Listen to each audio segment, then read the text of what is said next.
ასეთი რამ არასდროს ყოფილა და ისევ მოხდა.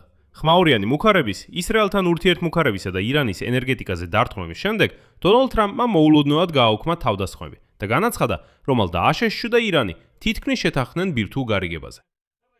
რომის გამოცაც დაიწყო ეს ომი და იქ კონკრეტული მუქარაც.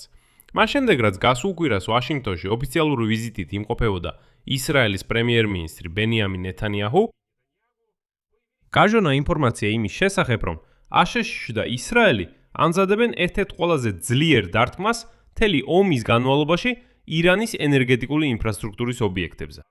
და რომ ეს შეიძლება უკვე უახლოეს დღეებში მოხდეს. მაგრამ უკვე ორშაბათ დილით მხარეებმა ისევ დაიწყეს მოლაპარაკებებზე საუბარი. თუმცა აქ განსხვავებებია. დონალდ ტრამპი ამტკიცებს, რომ ირანთან მოლაპარაკებებს მართავს. ირანის ოფიციალური პირები ამას უარყოფენ და ამბობენ, რომ ამერიკელებთან არანაირ დიალოგს არ აწარმოებენ. მაგრამ ეს უკვე რამდენჯერმე გვინახავს ამ ომის დაწყებიდან. ანუ ტრამპი არნახული დარტყმით იმუქრება, შემდეგ ისევ მოლაპარაკებებზე საუბრობს, ხოლო ირანელები ისევ ყველაფერს უარყოფენ. მაგრამ რით განსხვავდება მიმდინარე სიტუაცია ყველა დანარჩენისგან, ყველა წინა შემთხვევისგან? და სიამდვილეში განსხვავება მართლაც გაჩნდა. ანუ იმის თქმა, რომ ყველაფერი ისე განმეორდება, როგორც ადრე იყო, სრულიად სწორი არ იქნებოდა. ასე რომ, ამ გამშვებაში განვიხილავთ რა მოხდა ამჯერად და რატომ დაინახეს ექსპერტებმა მოულოდნელად ოპტიმიზმი, ხოლო ნავთობი კვლავ იაფთება. ჩემი სახელია ალექსეი პეჩი. მოდით ერთად განვიხილოთ ეს თემა, მაგრამ სანამ დავიწყებთ, გთხოვთ გამოიწეროთ ეს YouTube არხი. ჩვენ უახლოვდებით 300,000 გამოწერის ნიშნულს, ამიტომ მადლიერი ვიქნები თითოეული თქვენი გამოწერისთვის. მოდით ყველაფერს თანმიმდევრულად მივყვეთ. დავითხოვთ თავად ირანის მიმართ მუქარით. ცოტა ხნით ადრე ვიდრე ეს გაუქმდებოდა, ტრამპმა გამოაქვეყნა პოსტი, სადაც პირდაპირ ასე განაცხადა. ამერიკის შეერთებული შტატები მზადაა და აღჭურვილია, რომ სამხედრო ძალითა და ძლიერებით დაუპირისპირდეს ირანის ისლამურ რესპუბლიკას, ისეთი მასშტაბით, რაც მეორე მსოფლიო ომის შემდეგ არ უნახავთ. გამოცემა Axios-ის ინფორმაციით საუბარი იყო სწორედ ირანის ენერგოსისტემისა და ინფრასტრუქტურის საბაზისო ელემენტებზე თავდასხმაზე. ანუ არა სამხედრო ობიექტებზე, არამედ ქვეყნის სამოქალაქო ენერგეტიკაზე. ეს ისაა, რითაც დონალდ ტრამპი თითქმის ყოველთვის ემუქრება, როცა ცდილობს ირანელებთან მოლაპარაკებას. მაგრამ როგორც ყოველთვის, სულ რამდენიმე წუთში იგივე დონალდ ტრამპი 180 გრადუსით ცვლის პოზიციას. ტრამპი წერს, ციტატა: ჩვენ ახლახან მივიღეთ თხოვნა ირანისა და სხვა ახლო აღმოსავლეთის ქვეყნებისგან, რომ ნებისმიერი თავდასხმისგან თავი შევეკავებინა, რადგან ბირთვული შეთანხმების პირობები უკვე შეთანხმებულია. ამ თხოვნის საფუძველზე მე დავთანხმდი მომავლის მშვიდობისთვის და შესაბამისად წარმატებული და აყვავებული ირანის გადარჩენისთვის გავაუქმო თავდასხმა იმ პირობით, რომ ჩვენ შევძლებთ სწრაფად მივაღწიოთ შეთანხმებას. და აი მისი თქმით, ეს შეთანხმება უნდა მოიცავდეს, ციტატა, არმუზის სრუტის, დაუხოვნებლივ, სრულ, ისტერიულ და აბსოლუტურ გახსნას და ირანის ბირთვული საფრთხის შეწყვეტას. კი, როგორც ყოველთვის ლამაზად ჟღერს, მაგრამ რეალურად ირანი ნაკლებად დათანხმდება არმუზის სრუტის უპირობოდ გადაცემას.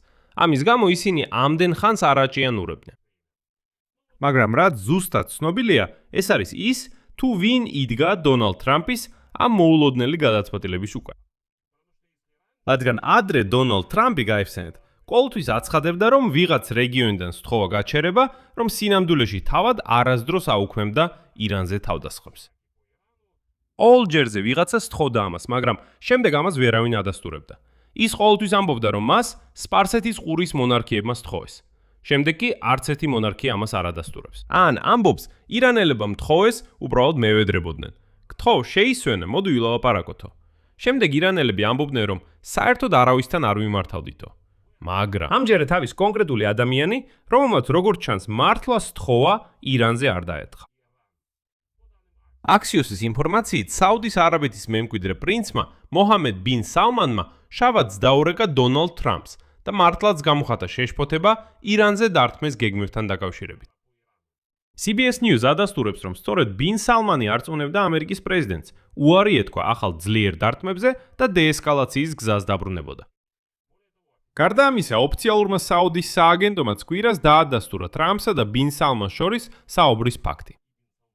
და რაც კიდევ მნიშვნელოვანია, ბინ სალმანმა ტრამპს დაურეკა მას შემდეგ, რაც ამერიკის პრეზიდენტთან მოლაპარაკებები გამართა ბენიამინ ნეთანიაჰუსთან. ამის შემდეგ ტრამპმა დაიწყო ენერგეტიკაზე დარტყმებით მუქარ, მაგრამ როგორც ჩანს, ბინ სალმანმა ტრამპის გადარწმუნება უკეთ შეძლო ვიდრე ნეთანიაჰუმ. ამასთან ირანის მხრიდან იმავე დღეს მკაცრი გაფრთხილება გაისმა.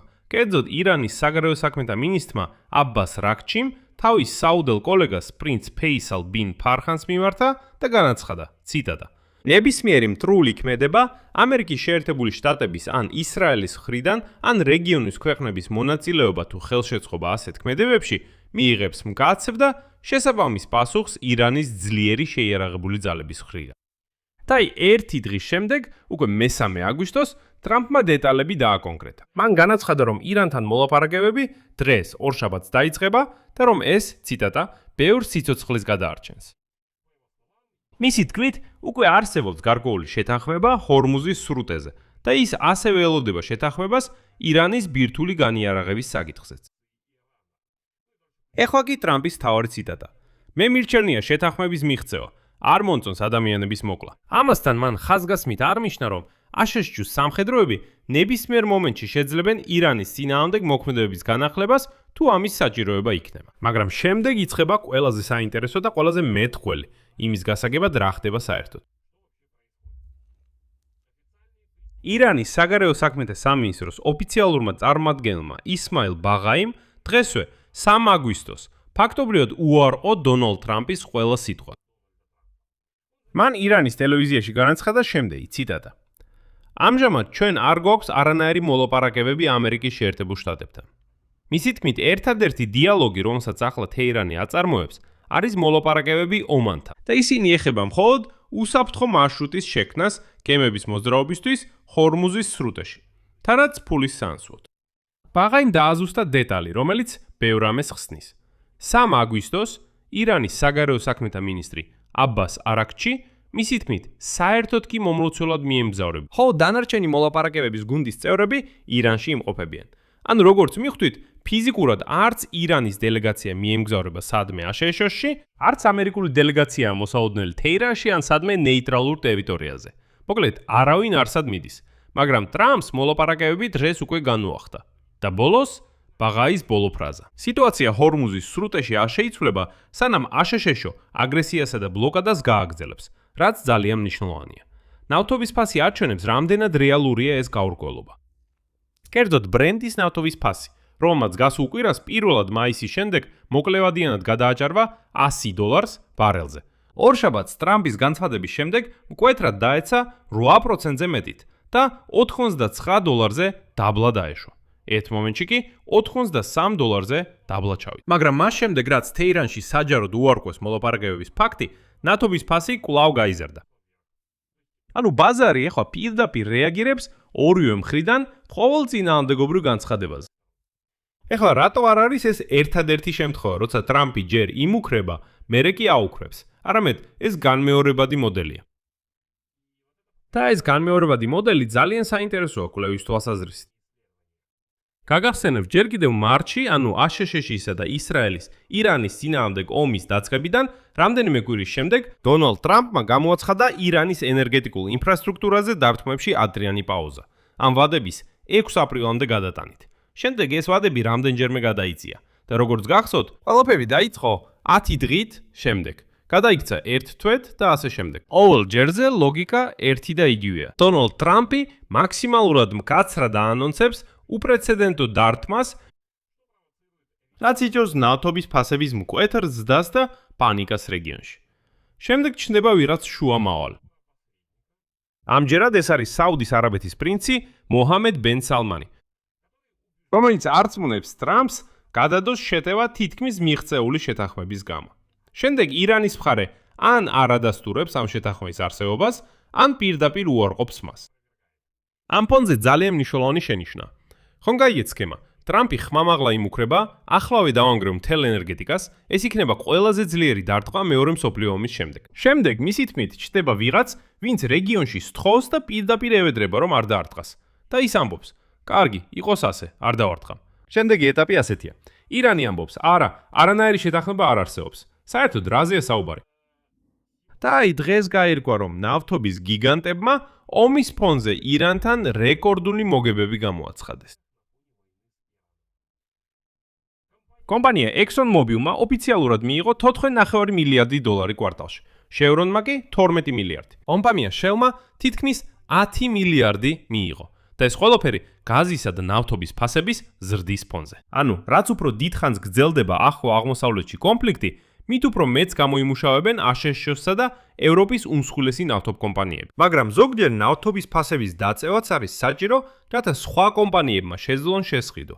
როგორც კი ისინი შეიძენენ, ფასების აწევა ისევ შეიძლება, რომ ამერიკულმა და ევროპულმა კომპანიებმა ამაზე გამოიმუშავონ. როგორც ამბობენ, არაფერს ვანიშნებ. უბრალოდ ინფორმაცია საფიქრებლად. ამ ყველაფრიდან რა დასკვნა გამოდის? თავად ირანისთვის ტრამპის ეს მოდელი რეალურად მომგებიანია. რადგან ყოველ ჯერზე, როცა ენერგეტიკაზე მასიური დარტყმის მუხარა თითქმის რეალური ხდება, ქვეყანა იღებს შესვენებას. ან ფორმალური დათმობების ფასად არმუზის სრუტეში ნავიგაციაზე, რომელსაც საბოლოოდ თავადე უარყოფს როგორც გარიგებას. ან კიდევ მაგალითად რაიმე ახალ განცხადებებს აკეთებს. საუდის არაბეთისთვის, გაერთიანებული არაბეთის ემირატებისთვის და კატარისთვის, რომლებიც როგორც თავად ტრამპი ამბობს, თითქოს ისინიაც მუდმივად სთხოვენ მას, რომ არ განახორციელოს დარტყმები. ლოგიკაც აშკარა. დარტყმა ირანის ენერგეტიკულ ინფრასტრუქტურაზე შეიძლება გამოიწვიოს მასშტაბური რეგიონული კრიზისი. და დარტყმები მათ საკუთარ ნავთობისა და გაზის ობიექტებზე, რის თავიდან აცილებად სპარსეთის ყურის მონარქებს კატეგორიულად სურთ. თავად ტრამპისთვის დარტყმის გაუქმება საშუალებას აძლევს ერთდროულად წარმოაჩინოს თავი ძალად, რომელიც როგორც მან აღნიშნა, მზად იყო მეორე მსოფლიო ომის დროიდან არნახული შეტევისთვის.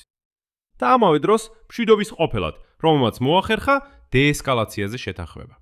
ამასთან, ასეთი პოზიციის რეალური ფასი ჯერჯერობით გაურკვეველია, რადგან არც ერთ მხარეს არ წარმოუდგენია რაიმე წერილობითი შეთანხმება. და თუ ინჟელებთ ამ მოდელის განმეორებებადობით, ციკლი მუხარა, მუხარის მოხსნა, უარყოფა ისევ განმეორდება რამდენიმე დღეში ან კვირაში, თუ მოლაპარაკებები კვლავ არ გამოივებს შედეგს. მეორე მხრივ, თუ საუდის არაბეთისა და სხვა ყურის მონარქიების ზეწოლა იქნება მდგრადი და არა ერთჯერადი მოვლენა, ეს შეიძლება რეალურად შეაფერხოს სამხედრო ესკალაცია უფრო ხანგრძლივი დროით. მაგრამ როგორც ხედავთ, არც ერთ სცენარში არ ვამბობ, რომ ომი აუცილებლად დასრულდება. შედეგი. ტრამპმა როგორც თავად თქვა, გააუქმა ერთ-ერთი ყველაზე მკაცრი დარტყმა ომის ისტორიაში. ირანისა და რეგიონული მონარქიების თხოვნაზე, ასევე ჰორმუზის სრუტის შესახებ შეთანხმებულ პარამეტრებსა და ბირთვულ ჰარმონიზაციაზეც კი მიუთითა. ირანმა ეს შეთანხმება საჯაროდ არ დაადასტურა, ხოლო ირანის საგარეო საქმეთა სამინისტროს წარმომადგენელმა პირდაპირ განაცხადა, რომ აშშ-სთან თან არანაირი მოლაპარაკებები არ მიმდინარეობს. ნავთობის ფასი რეაგირებს ამ წინააღმდეგობრივ განცხადებებიდან თითოეულზე. და როგორც გახსოვთ, ეს უკვე არ არის პირველი შემთხვევა, როდესაც მასიური თავდასხმის მუხარას ცვლის მოლაპარაკებების ანონსი ხილული მატერიალური შედეგის გარეშე. და ამ მოდელის გამეორება ხდის გონირულს მაინც თავშეკავებულ და არა ოპტიმისტურ შეხედულებას რეალურ შანსებზე კონფლიქტის მოგვარების უახლოეს დღეებში ან კვირებში. აქ სამწერტილს დავსვამ. თქვენი აზრი, თქვენი დასკვნები დაწერეთ კომენტარებში ამ გამოშვების ქვეშ. გამოიწერეთ არხი, დააწკაპუნეთ ზარზე და არ დაგავიწყეთ ლაიკის დაჭერა. თუ გსურთ ამ YouTube არხის მუშაობის მხარდაჭერა, მადლიერი ვიქნები. ამის გაკეთება შეგიძლიათ ნებისმიერი ფინანსური შემოწირულობით, ბმულებით და რეკვიზიტებით, რომლებიც მითითებულია ამ ვიდეოს აღწერაში. ამით დავამთავრებ. იზრუნეთ საკუთარ თავზე, ყველას ნახვამდის.